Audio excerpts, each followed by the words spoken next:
Hadn't lost anybody yet, have we? No, sir. So far, so good. I can get rid of some of these bad kids if I need to. Oh, some of y'all. Alright, well, welcome to Alligator Alley, guys. My name's Joseph. I'll be feeding alligators for y'all this afternoon. Got Mr. Wesley over there on the getaway cart watching my back. It's his job to pull me back out of the water should I get attacked by alligators. If that happens, a couple of y'all jump in there and help him out, right? Yeah. You guys don't sound very confident. Alright, well, looks like we've got a couple interested alligators. I'm going to go ahead and ring the dinner bell, give them all a heads up. Let's hope all of them don't show up at once. If they do, we'll cross that bridge when we get to it. Sound like a plan? You guys are busy looking at that alligator. Get out of my cooler. Come on. He's being difficult. He's extra hungry for some reason. Acts like he hadn't been fed. Come on. I'm going to get to that dinner bell at some point. Give him the old bait and switch. Alright, here we go.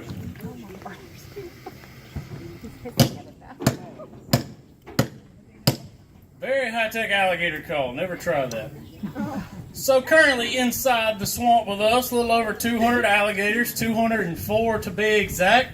These are all nuisance, wild-caught alligators. Basically, what has landed them here, though, is just being an alligator. What used to be creeks and swamps and bayous has now turned into waterfront property. So just being an alligator has pretty well got these guys in trouble. Now, one good thing about them, though, is alligators are actually very good at association. Alligator feeding call going off over there, I hear it. They're actually very good at association. They can associate times, places, colors, even sounds. So they see in color about as well as you and I do.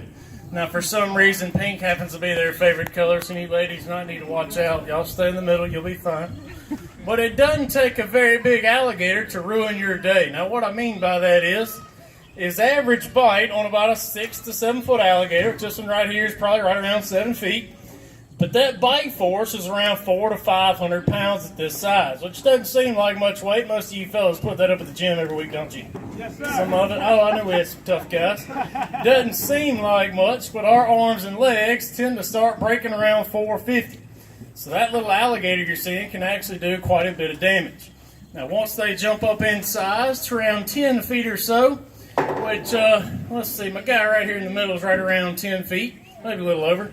But at 10 feet, that bite force makes a tremendous leap to around 1,800 to 2,000 pounds, which, by the way, will not feel very good. Now, one good thing about it, though, is if one of these big guys did happen to get a hold of you, he can only hold that pressure on you for about 20 minutes. So, if y'all got, 45 minutes to kill, things should be fine, right? At least we'll hope so. So, hanging out with us out here in the swamp, there are actually both males and females out here. Now, from an external standpoint, male and female alligators actually look the same. So I can't really look at one and say, yeah, that one kind of looks like a boy and that one kind of looks like a girl, because they're identical on the outside. So there are basically a couple ways that you guys can tell whether this alligator is actually going to be a boy or a girl. The first way is you toss your wallet over the fence. Ladies always beat them to it. The second way, a lot of females out there today, huh? The second way is you can physically catch that alligator, kind of reach in, check out the running gear if you know what I mean. And the last way is, ladies, you only get upwards of about 10 feet or so. You will never make it over 11. Fellas, you get up into about the 13-foot range, maxing at around 14. So if it's over 11 feet, I can pretty well guarantee it's going to be a male. Now, ladies, what you lack in size, come on, B.A., what you lack in size, you make up for in overall temperament and attitude. A good example, two of the meanest alligators out here in the swamp, due to their lovely temperament and attitudes, we just call them Hillary and Nancy. Luckily, I hadn't seen them yet. Well, there's one big guy trying to get on the bank. Somebody jump in there and give him a push. He's thinking about it.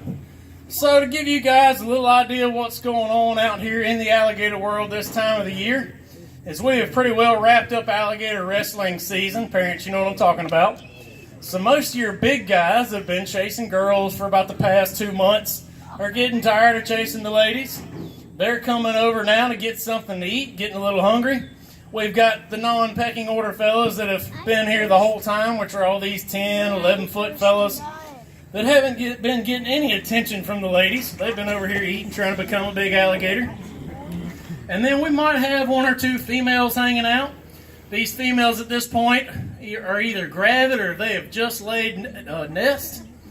Once they have established that nest, which usually happens early June, mid-June, so right now, they will not venture very far from that nest for the 65 days that it takes to hatch that baby alligator out. So mom's not going to be eating much in the next 2 months, so she's been capitalizing on this feeding opportunity while she can. A couple big guys starting to move around a little bit. Alright, let's see if we can get somebody else to break something for us, shall we?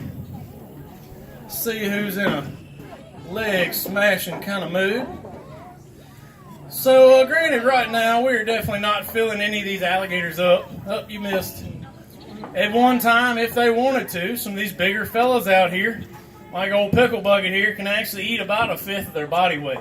So, this guy's probably, again, 10 and a half, maybe pushing 11 feet. He might weigh in the 400-pound range. At one time, if this alligator wanted to, he could eat upwards of about 80 pounds at one sitting. I bet some of those kids would fit right in, wouldn't they? Now, if we're at the extreme other end of that, let's say that 400-pound alligator's having a hard go of things, life was a little tough. As long as he gets about 10% of that overall body weight, so about 40 pounds, he could actually go upwards of about a year to a year and a half, no food whatsoever, still keeping that lovely figure of his. So, kind of shows you how good these guys are at energy conservation. Alright, let's see who else we got hanging out over here. Fetch. Believe it or not, these are highly trained alligators. Watch this. Alligators, lay down. You non-listener, turn you into a pair of boots. Get out of here. Let's see who else is over here. Come on, fellas. We got a little activity over there across the way. So, I don't know if you guys have noticed yet, these alligators aren't taking a whole lot of time to enjoy their food. Physically, they can't chew. So everything they eat, they basically crush and swallow in its entirety. They actually produce enough hydrochloric acid in that stomach, they can break this stuff down in a relatively short period of time. We're talking 5 to 7 days, given proper temperature. And they can handle about everything they're going to encounter in the wild. So, bones, teeth, feathers. Nikes don't do so well. That's a long story. Get their shoes off before you throw them in, Mom. This is an alligator I call Nina. We're going to see if Nina's going to bring the heat for me today. Open up, Nina. Ooh, who wants to go swimming now? Nobody? Let's see if she's going to bring it one more time. Open up. There we go. Hurts my fingers anyway. Alright, we got a couple pieces left. Typically, once I start getting low on food, it's just a good idea to get out of here. I thought I saw my man JW swimming around the front. There he is. Let me see if I can get JW up here. I got one more big piece I might feed to him. Watch out, alligator. Go. Come on, JW. He's thinking about it. It's like, where's the steps at on this thing? Oh, well. Well, nice, calm alligator feeding anyway. I didn't have to run for my life, which is always a good thing. Probably not as exciting for you guys, but I like it just fine. Alright, well, cool. Why are the alligators not trying to eat him? See if we can get one last bite pop out of old Nina there. Well, what we're actually going to do, everybody here can swim, right? Any non-swimmers? Raise your hand, you're volunteering. Catch somebody. Miss Sherry's hanging out over here to my left underneath the shade tree over there. She's got an alligator out. If you guys have not had the opportunity yet to hold an alligator, I highly recommend you do so. Ladies, they're not slimy, they're not slippery, they feel kind of like a $2,000 pair of shoes. So they're quite pleasant. So if y'all want to hold one, y'all go over there and find Sherry. If you hadn't made it to the back of the swamp, the further you go down this path, the bigger these guys will get. And if y'all want to get rid of anybody, you can see me down there in the corner. Other than that, you guys enjoy. Thank you. You're welcome.